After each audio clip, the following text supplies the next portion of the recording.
I just was really concerned that we were going to see a pendulum shift away from some of the progress that the city's made over the last sort of decade or so.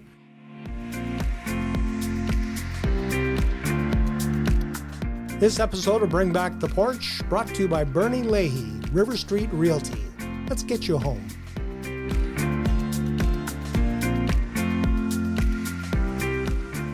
Adam Koch is our guest today on the Porch. Adam is one of many people who is seeking a seat on Medicine Hat City Council. Welcome to the show. Thank you so much for having me. First question I have is, what's your passion? Oh, wow. Well, hospitality is my passion. I've been in the restaurant industry since I was 14 years old. And so the customer service aspect, the creativity around food, all the good things that restaurants provide in terms of just sort of like community and connection, I think that's definitely what I'm passionate about. So what is your life experience so far led you to this decision, and how would that help you if you were to elect to city council? Oh, yeah, that's a great question. I think the biggest thing is that I've got a pretty diverse background. I lived in Toronto for a long time, even though I'm born and raised here.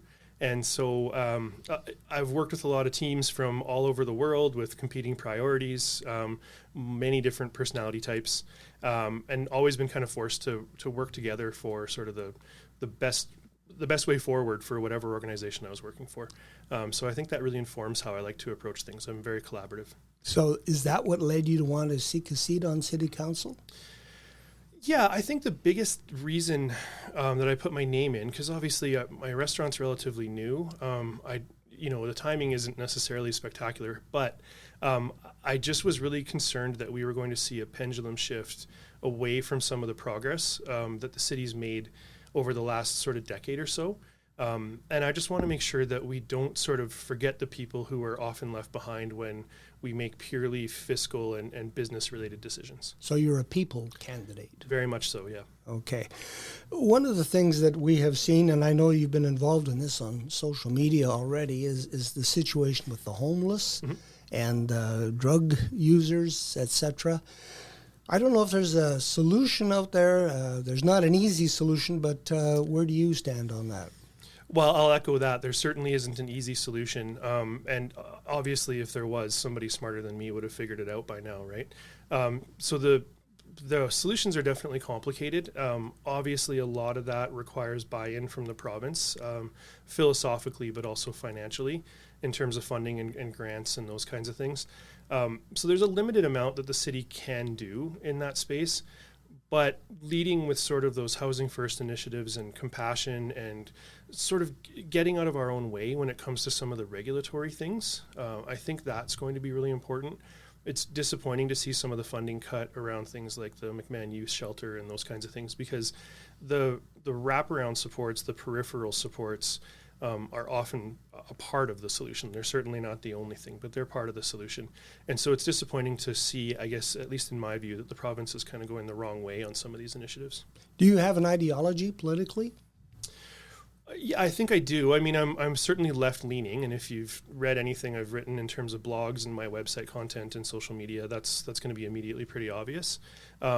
But I'm not beholden to any sort of one party or any manner of thinking. One of the things I always say is I've got strong opinions that are loosely held. Any affiliation with any of the other candidates? I know that there has been some talk of, slates of candidates. Right. Are you independent, or are you hoping that you'll join some others who are like-minded? Proudly independent. I think the issue of collaboration is very interesting, because I've met a whole bunch of the candidates already. Obviously, we share a lot of the same values, but I have no formal alliance, and I have no interest in a formal alliance. So if I was approached by anyone wanting to form a formalized slate, I would absolutely decline, even though in those conversations there are a lot of ways in which I align with some of the other candidates out there. Okay. Going back to the issue with the homeless and whatnot, there has been a suggestion that they move the mustard seed up to the Briar Park area, the old youth hostel, labor hall. Good idea, bad idea? I'm in favor of it in principle. I do want to see, there's some community concerns around things like transportation and some of the support services, and how the logistics of that being sort of right on the outskirts of town is going to come to fruition. But I think some of the major concerns around where the mustard seed was operating was that it was right in very sort of not a densely populated, but certainly a primarily residential area. And obviously the sort of social disorder that can come from that was really concerning to the residents and some of the business owners nearby. So, my understanding is that it's supposed to be an emergency shelter, and obviously there's lots of agencies around the city, the police included, who will provide transportation to folks that do need that service. So I don't know if I have a complete objection to where it's being placed. It's probably the best available solution, given that it's not in close proximity to an awful lot of residential. I know there's some condos down the road, but I think that those concerns can be mitigated in a way that is much more difficult when it's sort of in the downtown core. Yeah, I think you mentioned earlier about red tape and getting things done in this city. What do you think needs to be done there? Yeah, well, I did sort of say, we have to kind of get out of our own way. And I think that that's something that's pretty important. I know from my experience, when we were renovating our building to open our business, my sister and I, being we found that even though we were using a very well-experienced general contractor, he still faced some of those issues that people are identifying with City Hall. So you'd sometimes get a different answer depending on, who you asked a question to. And some of those inconsistencies were really frustrating because it caused some of the, the trades and stuff that were lined up to be delayed, and it delayed the overall project. So, I don't have a lot in the way of specifics, but I'd certainly like to see some communication between the departments at City Hall or within the city. One of the things that some other candidates have been talking about, and I've actually spoken with one of the managing directors about, is I likened it to sort of like a sales rep, because that's my hospitality background coming out, but somebody else mentioned it as almost like a business concierge. So a single point of contact through which all the communication with City Hall can filter, and then that person can reach out to relevant departments and really help to just kind of work on some of those logistics and make things a bit more efficient. And I'm definitely in favor of that. What has your experience been with dealing with the people in City Hall? Well, I was a city employee for 3 years. When I moved back from Toronto, I was the food and beverage manager for Co-op Place in the Esplanade. And so I've got a little bit of that kind of internal perspective because I was a manager at kind of the mid-level within the city structure. I think the overwhelming majority of people are just there to do good work. They're professionals in their space, and they show up wanting to do the best that they can. Sometimes they just get hyper-focused on their own departments, their own teams, and their own tasks, and they don't necessarily see the bigger picture of how some of the siloing and the inefficiency of communication sort of gets in the way of progress when it comes to outside interests, right? When businesses or folks trying to do home development and those kinds of things, they just don't necessarily see how they're creating those inefficiencies. So we need somebody to sort of lead the orchestra at City Hall. Yeah, absolutely. And I mean, that's the way that the structure, when you look at the org structure, that's the way it's supposed to work. There's a very sort of pyramid structure from the CAO on down. And so on paper, it should work really efficiently, and there should be a kind of interdepartmental communication, but sometimes there's just not. Have you watched closely the council over the last couple of years? Have you attended meetings on a regular basis? Yes, more so in the last probably 4 to 5 months. I've been a regular in person. I've watched a great many more than that on kind of YouTube and live streaming where that's available. Because sometimes I just can't attend in person. So yeah, I've definitely kind of got my finger on the pulse. I think my interest kind of peaked initially during some of those initial really awkward meetings between council and the CAO and some of the controversy around there I guess it would have been almost exactly 2 years ago, right around kind of fall of 23. So that's really when I started to pay a lot more attention than I had been prior. Okay. One of the big things that this new council is going to have to sort out is whether or not we want to remove the administration of the utilities to a municipally controlled corporation, the MCC, the initials, the acronym. Yeah. Your thoughts? I am in favor of the MCC, and I mentioned that I'm kind of a left-leaning person, so on paper I probably shouldn't be. But I initially had a lot of questions around it, and I went to some of the open houses and the engagement sessions that the city had done, and I had the opportunity to speak with Managing Director Pancoast, and she really addressed a lot of the concerns that I had and some of the other residents I was sitting at tables with. I think that some of the arguments that have been made around council's ability to be the manager of the business as well as the rate setter does create a little bit of an inherent conflict, because their responsibility is to sort of more than one group of stakeholders. So I'm definitely in favor of it. More than anything, I'm happy that council made a decision around it. I didn't want it to become this all-consuming election issue that was sort of the only thing we were talking about, and it would take a lot of the oxygen out of the room. So I'm happy that they've made the decision.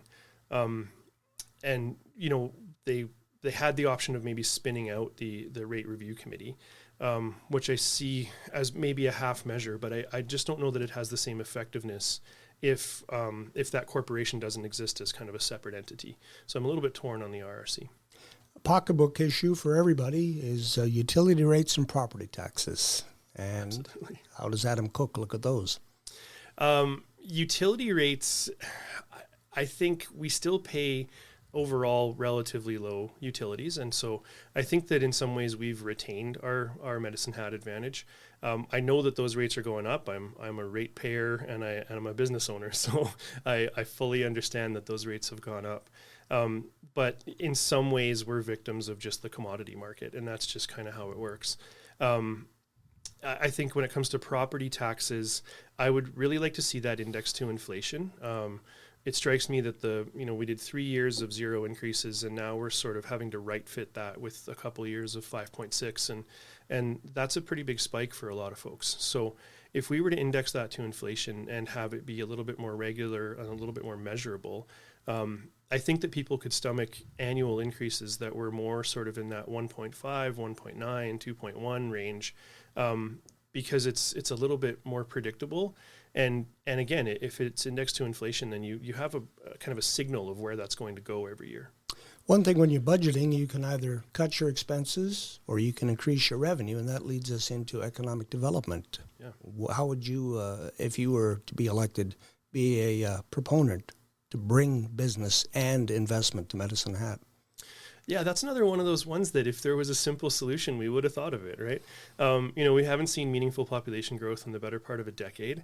And, there haven't been an awful lot of massive businesses that have invested in the city in about the same period of time. But there was a time that we were obviously very attractive, right? When you look at the sort of Methanex and CF and Goodyear and Big Marble, Chinook greenhouses, like there's some awfully big businesses that do a lot of revenue and employ a lot of people. So there was definitely a time when businesses wanted to be here. I've heard anecdotally that sometimes when foreign investors are looking here, we don't have a plan for an alternate source of energy. And so again, I don't have sort of stats or facts to back this one up, but anecdotally I've heard that that's a little bit of a barrier. And I know that the question around solar is probably going to come up in the course of the interview, but I think that would be one of many steps. In some ways, it's just about celebrating what we already have as well. I mean, we have 2 intersecting highways. We have proximity to BC, the U.S. border, Calgary, Saskatchewan. So I think that we actually do have a pretty good situation, and the cost of living and the cost of doing business overall, again, is relatively low. So in some ways, it's a bit of a mystery as to how we don't have more of that kind of investment. One thing that I'm slightly concerned about is I don't necessarily want to incentivize that in sort of waiving offsite levies or incentivizing with utility rate reductions or tax reductions and those kinds of things. Because my concern there is that a company comes in, takes advantage of those things, and then pulls up or doesn't expand their business as soon as those incentives run out. Would you be a salesperson as a councillor for the city of Medicine Hat? Absolutely. That's one of the roles I think is super important, and particularly in the mayor's chair. But I think councillors as well, we would all need to be ambassadors for the city. I really want to see that Team Medicine Hat mentality. And that speaks a little bit to leadership as well, because in some ways, again, especially with the mayor, there's kind of a symbolic position there. The mayor doesn't have substantially more power than any other councillor. And so what I would really like to see in the next mayor is that unifying force and that person that really gets out there and says, look, this is a great place to live, and we're all on Team Medicine Hat, and we want everybody in the province and the rest of the country to know it. So that leads me to a question. Do you have a preferred candidate for mayor? I genuinely don't at the moment. I know that just seems like a non-answer, but I'm really torn. I've met with 4 of the candidates kind of one-on-one. And then I've had very brief interactions with 2 other ones. again, I'm looking for that leadership person, right? I'm looking for that unifying force and that kind of coach that you can rally behind. And I don't know that any of the six have clearly defined themselves in that way for me just yet. And there's an awful lot of opportunity for them to do so. The upcoming forum this week is going to be a really important piece for that. The Salmon Solar Project, you alluded to it a moment ago. Yeah. Some see it as a boondoggle, some see it as an investment in our future. How about Adam Koch?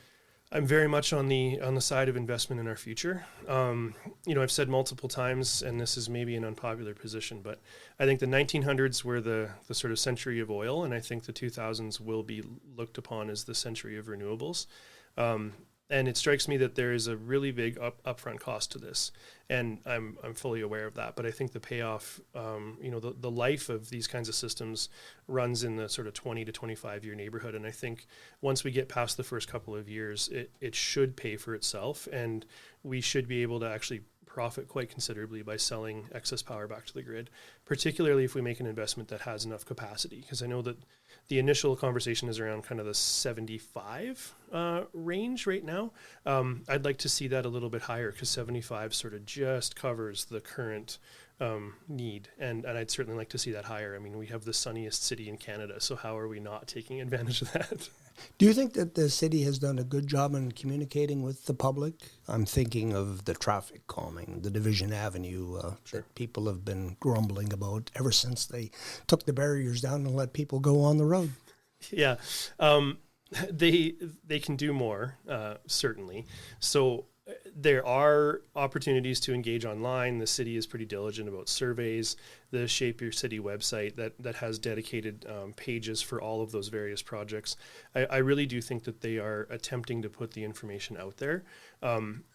There's a little bit of that. It has to be a bit of a participation sport as well. So people have to also do their homework and find the information. Probably they could do more of those in-person feedback and engagement sessions and stuff, but I've attended an awful lot of them, and depending on the subject and sometimes depending on the time of day and that kind of thing, I went to the one for the Southside Rec Center at the library. I was there for about an hour, and I think I saw 8 people. So I don't necessarily know that the argument that we should do a whole bunch of those if only 8 people are going to attend is necessarily prudent for us. But I certainly think that they can do more, and I think that speaks a little bit to the transparency thing. The flip side to that is that you have to make sure that you're actually listening to the feedback that you're getting. So if those sessions are just purely performative, then I think people will start to mistrust them. So I'd certainly like to see some of the feedback taken into account, and then some of that communication being, as a result of the feedback, here's some changes that we've made. So do you think the public might have a perception that the city's just paying lip service and they're going to do what they want to do regardless of what I might say at a public meeting or an open house? Yeah, certainly on social media, that seems to be the overall tone.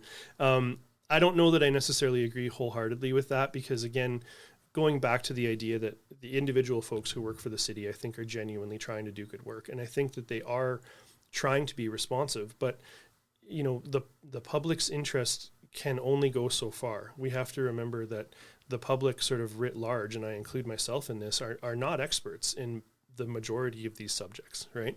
And so you also have to listen to engineers and city planners and other levels of government. And, there's the folks that are doing this work in the design phases and even in collecting the feedback are also needing to be responsive to all those other considerations. So just because a certain contingent of the public doesn't like something doesn't automatically make it the wrong answer.